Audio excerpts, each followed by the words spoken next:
A new study just published this month has found that mild stress is enough to trigger post-traumatic stress disorder in autistic individuals, and I want to talk about it for a minute. So, the journal article stated that a single mild stress can form a traumatic memory for autistic people.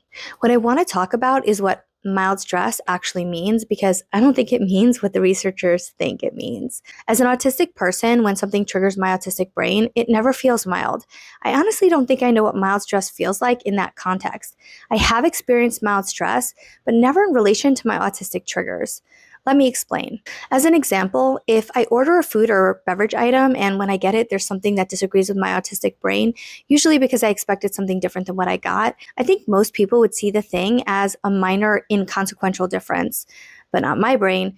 To me, this can literally completely derail my entire day. I can literally end up hyperventilating over something small or what might be described as a mild stress. But to me, it's anything but mild. Despite the wording of the journal article, which I think is more about the external perception of the autistic experience rather than the internal autistic experience, I found this research incredibly validating.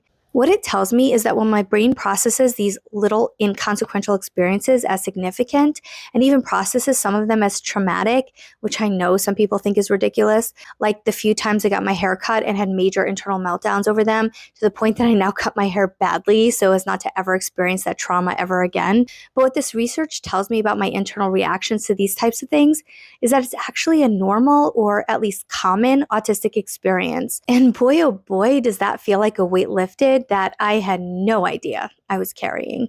Anyone else?